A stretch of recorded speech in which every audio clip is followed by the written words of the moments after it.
Gentlemen, building up to the Pran Pratishtha of Ram Lalla at Ram Lalla Virajman in Sri Ayodhya, we are also trying to talk and dive deeper into our own culture, our own civilization ethos, and this way of life, as the Honorable Supreme Court has called it, the Hindu way of life in Hindustan or in Bharat. Taking the conversation forward, let's try and understand what is the bedrock of our society and this way of life. Is it a belief system? Is it a knowledge system? Is it gender neutral or is it patriarchal or is it matriarchal? How does society define itself in its current shape and how was it actually envisaged over the eons? Let's try and understand that. Swami Vigyananand is with us, scholar, और बहुत सारे आप caps पहनते पर अभी मैं आपको scholar पर ही सीमित रखूंगा. विज्ञानानंद जी, स्वामी जी, आभार. Professor Nachiketa Tiwari, professor at IIT Kanpur is with us, and we also have Dr. Sonia, who is a PhD in Sanskritam and she is also a professor at IGNOU. आप पंडिता भी हैं, प्रोफेसर भी हैं, so we got some really enlightened minds with us. So let's ask. Sonia जी, मैं आपसे start करना चाहूँगा. हाँ जी. हमारा जो ये वे ऑफ लाइफ है, इज दिस जेंडर बायस्ड? ये क्या पुरुष प्रधान है? बिल्कुल भी नहीं. इसमें मैं ये भी कहना चाहती हूँ कि जैसे अभी आपने पुरुष शब्द ही लिया, जहाँ से ये संस्कृत का ये जो शब्द लिया है और जिसको देख करके केवल हमने एक मेल बॉडी तक ही इसको सीमित कर दिया है. इसी शब्द की ही जब एटमोलॉजी अगर हम देखते हैं वेदों में, पुरी शेते इति पुरुष, कि जो पुरी किसी शरीर में निवास करता हो उसको पुरुष कहा गया. तो शरीर में तो कोई भी आत्मा, तो वो चाहे किसी स्त्री फीमेल बॉडी में है आत्मा, वो भी पुरुष, और चाहे जो मेल बॉडी में है वो भी पुरुष है.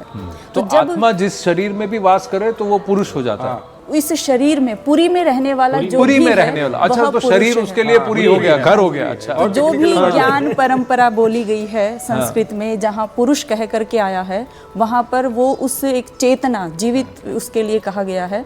चाहे हम पुरुष सूक्त की बात करें, जिसमें कि पूरी एक सृष्टि प्रक्रिया के उदाहरण से बताया गया कि पुरुष का शरीर ऐसा, तो पुरुष का शरीर केवल मेल बॉडी नहीं, तो बाइस्ड नहीं है अपना वे ऑफ लाइफ. तो पुरुष का मतलब ही आप ये कह रहे हैं कि एनीथिंग दैट हैज कॉन्शियसनेस, तो ये शरीर एक बॉडी हो गया, लिविंग स्थान हो गया आत्मा के लिए. तो इसीलिए मैं पुरुष हूँ, इसलिए आप पुरुष. मेरा जेंडर मेल है, इसलिए मैं पुरुष नहीं हूँ. तो पुरुष शब्द आपके लिए भी है और मेरे लिए भी है. That's what you are trying to say. भाषा भी. ये जो सोनिया बताएगी, तो प्रॉब्लम क्या है कि संस्कृत का ओरिजिनल जो टर्मिनोलॉजी है, उसको सही तरीकों न समझ करके बहुत सारे लोग बहुत सारे गलत मीनिंग निकाल लेते हैं और उसको अपने दृष्टि से मैनिपुलेट करते रहे. सबसे बड़ा प्रॉब्लम यही है. तो असली डिक्शनरी छोड़ के अपनी डिक्शनरी निकाल ली लोगों ने, ऐसा आप कह रही हैं? बताइए. तो आप ये कह रहे हैं कि पुरुष का मतलब ही वो है. पुरुष का मतलब आत्मा के लिए. और जहाँ शरीर के भेद पर आकर के दोनों के कर्तव्यों में, कार्यों में जहाँ अंतर आता है, वहाँ पर अलग अलग भी बताया है कि महिला के लिए इस तरह के कार्य, या नर नारी पुरुष, जहाँ पर वो एक शरीर पर आकर के सीमित हो जाते हैं, उस शरीर भेद के कारण जो उनके कार्य गुण या कैसे उनका वे ऑफ लाइफ, क्योंकि अंतर तो आता ही है, उसका भी अलग से वर्णन है. पर तो फिर ये कहते हैं कि देखिए, आपके शास्त्रों में लिखा है कि बेटियों को घर पे रहना चाहिए, पढ़ना नहीं चाहिए, आप शास्त्रार्थ नहीं कर सकते, आप विद्वान नहीं हो सकते. इज दिस ट्रू और फॉल्स? ये सही है कि गलत है? नहीं, जस्ट हियर ऐड करता हूँ मैं. सोनिया ज्यादा एक्सप्लेन करके, क्योंकि खुद गुरुकुल में पढ़ी है. देखो क्या आप भी तो पढ़े हैं. मैं भी गुरुकुल में पढ़ा हूँ. मैं इसलिए बता रहा हूँ कि क्या है कि व्याकरण का एक नियम है, एक शेष है ना. जैसे सोनिया बाद में आपको बताएगी, पुत्रश्च इति पुत्रिश्च इति पुत्र. पुत्र और पुत्री दोनों को अगर आपको कहना होगा एक वर्ड में, तो कहोगे पुत्र से. क्यों कहोगे? क्योंकि पुत्र शॉर्ट है, पुत्री बड़ा है ना. तो व्याकरण का नियम है शॉर्ट से बोलना.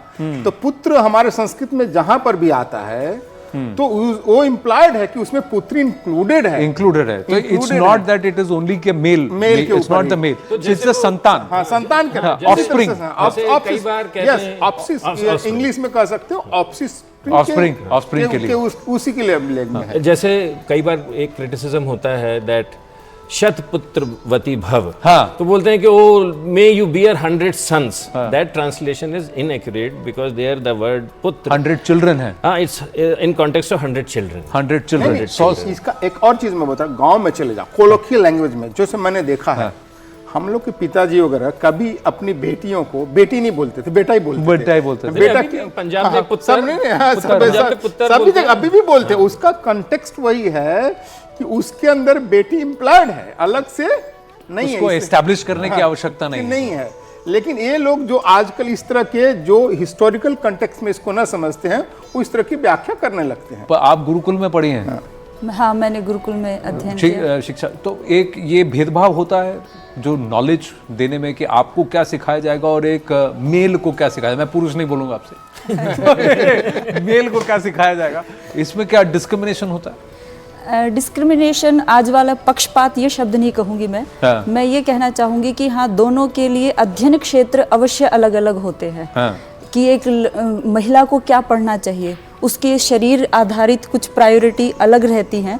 अगर उसको उस दिशा में उसको प्रारंभिक शिक्षा दी जाए, स्वयं की भी इच्छा रहती है अगर वो दूसरे विषय भी पढ़ना चाहती है, तो कुछ विषय ऐसे हैं कि जो स्त्री अगर ज़्यादा जानती है, जिससे वो अपने शरीर का भी स्वास्थ्य का भी ध्यान रख सकती है और उससे आधारित जो भी उससे संबंधित हैं उनका भी वह ध्यान रख करके एक अच्छा समाज की ओर निर्माण कर सकती है। लड़कियां कमजोर हैं, लड़ नहीं सकती, ट्रेनिंग नहीं ले सकती, ये सब सही है। ऐड हियर क्या है, सोनिया उसको समझ नहीं बता रही। देखो, हम व्याकरण पढ़ते हैं ना, हम भी गुरुकुल में पढ़ते हैं, ये भी पढ़ते हैं। हम दोनों की व्याकरण पढ़ते, हम दोनों का व्याकरण अलग नहीं है। हाँ। हमारा वेदांग जो है, दोनों एक ही पढ़ते हैं। हम दोनों वेदांग में हमारा अंतर नहीं है। हम उपांग पढ़ते जिसमें सौर दर्शन है। हम सब चीज वही पढ़ते हैं, यहाँ तक कि जहाँ लड़कियों का गुरुकुल है वहां पर घुड़सवारी है, तीरंदाजी है, सभी चीजें हैं। हाँ। कुछ चीजें मान लो अब जैसे है जहाँ नाट्य होगा ना, नृत्य होगा, तो हो सकता है स्वाभाविक रूप से लड़कियां ज्यादा उससे एक्सपर्ट होंगी ना, तो वो करेंगी, लड़के नहीं करेंगे, है ना। आप समझ, इस तरह का है, सोनिया करेगी। लेकिन जो बेसिक फाउंडेशनल नॉलेज है तो सब एक ही है, उसमें कोई भेद नहीं बिल्कुल है। ऐसा ही जैसे शुरू से ही वेद पढ़ना है, मैंने भी वेद पढ़ा है और व्याकरण पढ़ी है। जैसे स्वामी जी ने गुरुकुल लड़कों के गुरुकुल में पढ़ा होगा, ऐसे लड़कियों के में भी तो ऐसा कुछ नहीं है कि सिर्फ मेल ही पंडित बन सकते हैं, हाँ, शादियां सिर्फ मेल करा सकते हैं, महिलाएं नहीं करा सकती, ऐसा कुछ है हमारे इसमें रीति रिवाजों में? ऐसा कहीं लिखा है हमारे कहीं नहीं में लिखा है। मैं अगेन वही मैं बोल रहा हूँ कि जहां पर भी लिखा है पंडित का वर्णन है, वहां पर तो शब्द वही है ना, लेकिन आजा हाँ, शब्द तो वही है, लेकिन जो ना समझ करके लोगों ने उसको कर दिया। जो पढ़ा हुआ है वो पंडित है,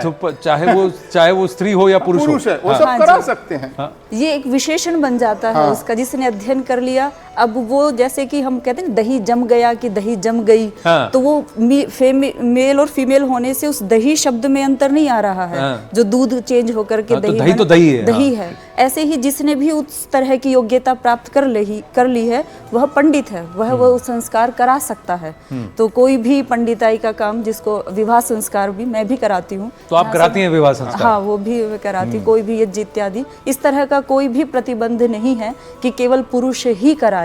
नहीं, पर आपको उसका ज्ञान होना, एक और करना उसको बताना चाहिए। जैसे हम लोग गुरुकुल में पढ़े हैं, तो हम लोग डेली हवन करते थे, यज्ञ जिसको बोलते करते थे, ये लोग भी करते थे। कोई किसी तरह का कोई डिस्क्रिमिनेशन नहीं है, कोई डिस्क्रिमिनेशन। तो यज्ञ आप भी करते हैं, हवन भी डेली का नियम था। तो नियम ये कहता है कि जिसको आता है वो करे।